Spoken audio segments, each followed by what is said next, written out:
नंदप्रयाग घाट motor मार्ग चौड़ीकरण के पदयात्री आंदोलनकारी का ऋषिकेश के पास बिगड़ा स्वास्थ्य अस्पताल में किया भर्ती। घाट में भी आंदोलनकारियों की भूख हड़ताल 94 दिन भी जारी।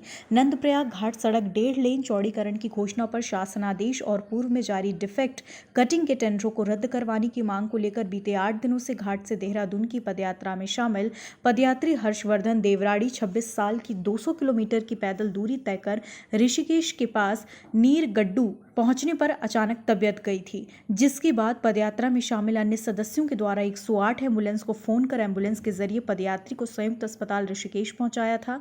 डॉक्टरों ने प्राथमिक उपचार के बाद पदयात्री को उपचार के लिए अस्पताल में भर्ती किया। आज सुबह उसके स्वास्थ्य में सुधार के बाद अस्पताल से डिस्चार्ज कर दिया। इसके साथ ही सभी आंदोलनकारी देहरादून के लिए रवाना हो गए। बताते चले, नंदप्रयाग घाट सड़क 1.5 लेन चौड़ीकरण की मांग को लेकर बीते 4 महीनों से घाट क्षेत्र के लोग घाट बाजार में आंदोलनरत हैं। वहीं आंदोलनकारियों के द्वारा 19 किलोमीटर नंदप्रयाग घाट 1.5 लाइन सड़क का शासनादेश जारी करवाने और पूर्व में उक्त सड़क पर डिफेक्ट कटिंग के टेंडरों को रद्द करवाने की मांग को लेकर 4 अप्रैल से देहरादून राजधानी के लिए पदयात्रा जारी है। लेकिन सरकार की तरफ से एक बार भी ना तो आंदोलनकारियों से बात करने की कोशिश की गई। वहीं घाट बाजार में 4 महीनों से आंदोलन स्थल पर लगातार 94 दिन भी अमरण अनशनकारियों की भूख हड़ताल जारी है। हमारे संवाददाता ने ग्राउंड जीरो पर जाकर आंदोलनकारियों से बात की तो आंदोलनकारियों ने बताया कि वर्तमान मुख्यमंत्री तीरथ सिंह रावत ने हालांकि सड़क को 1.5 लाइन बनाए जाने की घोषणा तो की है, लेकिन कहा है कि जब तक घोषणा पर शासनादेश नहीं जारी किया जाता तो विश्वास करना मुश्किल है। कहा कि जब तक 1.5 लाइन सड़क के लिए शासनादेश नहीं हो जाता तब तक आंदोलन जारी रहेगा। जिंदाबाद जिंदाबाद इंकलाब जिंदाबाद जिंदाबाद जिंदाबाद नंदप्रयाग घाट का 1.5 लाइन चौड़ीकरण शीघ्र करो शीघ्र करो शीघ्र करो।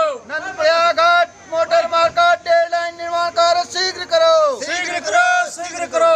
इंकलाब जिंदाबाद जिंदाबाद जिंदाबाद क्षेत्रीय एकता जिंदाबाद जिंदाबाद जिंदाबाद। इस आंदोलन का जी हमारा जो 5 दिसंबर 2020 से इस आंदोलन को हमने यहाँ पे स्टार्ट किया था और आंदोलन पूर्व मुख्यमंत्री हरीश रावत और पूर्व मुख्यमंत्री त्रिवेंद्र सिंह रावत जी की घोषणा को वर्तमान सरकार से पूरी करवाने के लिए हमने ये आंदोलन चालू किया था। लेकिन बड़े दुख के साथ कहना पड़ता है कि आज धरना प्रदर्शन के 130 दिन और भूख हड़ताल के 94 दिन हो चुके हैं। इन 130 दिनों में हमने 5 तारीख से जो स्टार्टिंग की थी, 10 जनवरी को हमने यहाँ पे मानव श्रृंखला 19 किलोमीटर नंदप्रयाग घाट के बीच में निकाली थी।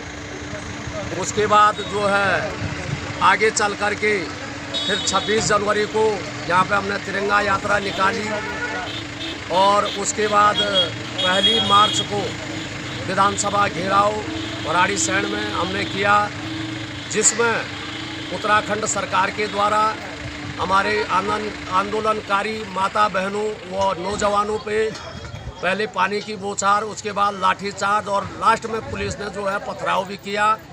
उसके बावजूद भी हमारा ये आंदोलन इस एक सूत्रीय मांग के लिए जो हमारी 1.5 लाइन की है, इस पर लगातार संघर्ष जारी रहा। बड़े उतार चढ़ाव आए। एक बारी हम 14 जनवरी को प्रभारी मंत्री चमोली श्री धन सिंह रावत जी से मिले। उसके बाद हम फिर त्रिवेंद्र सिंह रावत जी से मुख्यमंत्री से मिलने देहरादून गए। उसके बाद भी जब कार्यक्रम हमारे ये सरकार के द्वारा कोई ठोस परिणाम नहीं निकला तो मजबूरन 4 मार्च को ये 4 अप्रैल को हमको यहाँ से चलो सरकार के द्वार पदयात्रा निकालनी पड़ी। जी हाँ, जो हमने सोशल मीडिया और प्रिंट मीडिया के द्वारा सुना था कि उत्तराखंड सरकार ने जो आंदोलनकारियों पे भराड़ीसैंण में मुकदमे किए थे, वो मुकदमे वापस हो चुके हैं और नए मुख्यमंत्री से हमें बहुत आशा थी कि ये बहुत जल्दी हमारे 1.5 लाइन का शासनादेश जारी करेंगे, वित्त स्वीकृति करेंगे।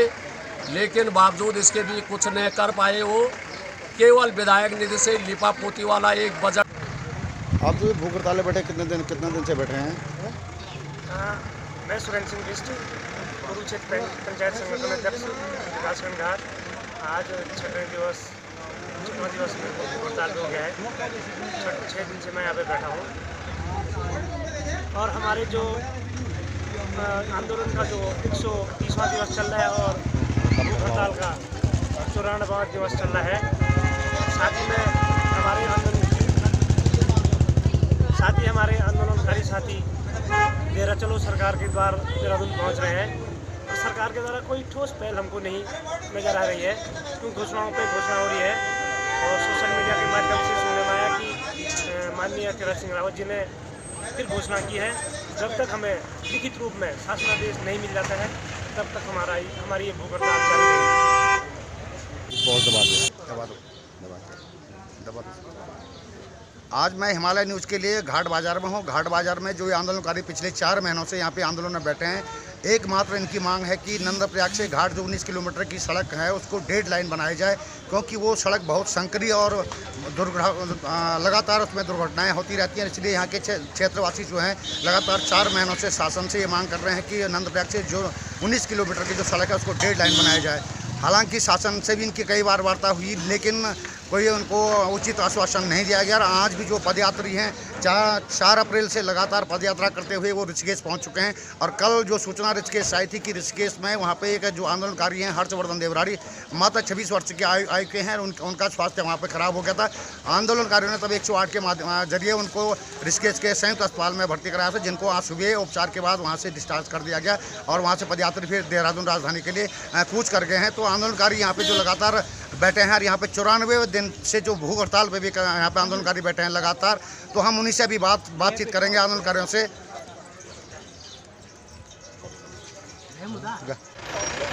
अभी जो सुनने में आया कि शासन की ओर से मुख्यमंत्री की तरफ से जो नंदप्रयाग घाट मोटर मार्ग है इसको डेड लाइन की बनाए जाने की उन्होंने घोषणा कर दी है। इसके बावजूद भी आप लोग आंदोलन में बैठे हैं, तो आप लोगों का क्या कहना है? हमारा कहना यह है कि इससे पूर्व विकासखंड घाट की जनता ने तमाम जितने हथकंडे होते थे, जितने समस्याएं सरकार को रखनी थी रख दी थी, लेकिन वर्तमान जो मुख्यमंत्री तीरथ सिंह रावत जी जो विराजमान हुए हैं, उन्होंने एक सुनने में आया कि एक शासनादेश जारी किया है, घोषणा की है और जब तक शासनादेश धरातल पर नहीं आ जाता है और घोषणाएं को हम नहीं मानते, क्योंकि इससे पूर्व मुख्यमंत्री जी के द्वारा हरीश रावत जी के द्वारा त्रिवेंद्र सिंह रावत जी के द्वारा घोषणा की गई थी और बड़ी चालाकी के साथ तीरथ सिंह रावत जी ने भी इससे पहले कुछ विधायक निधि के धनराशि से कर्णप्रयाग के विधायक थराली के विधायक से 5-5 करोड़ रुपए की धनराशि निविदाएं आमंत्रित की गई है। विकासखंड घाट की जनता का यह मानना है कि इस निविदाओं को निरस्त करते हुए नए शासनादेश को जारी किया जाए और नए शासनादेश जारी करने के तत्पश्चात तत्काल कार्य को प्रारंभ किया जाए, कार्य को धरातल पर उतारा जाए।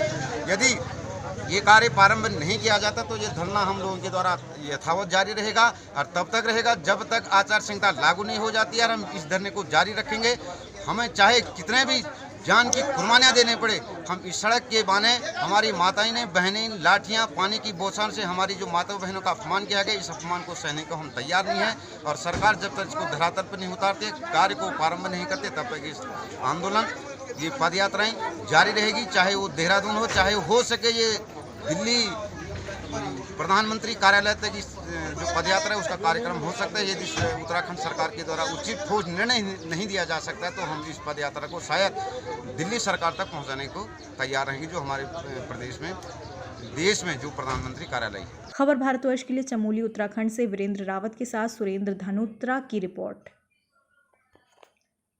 अपने शहर अपने प्रदेश की ताज़ा खबरों के लिए लाइक करें, शेयर करें, सब्सक्राइब करें और हाँ, बेल आइकन दबाना ना भूलें, क्योंकि खबर हमारी, फैसला जनतंत्र का।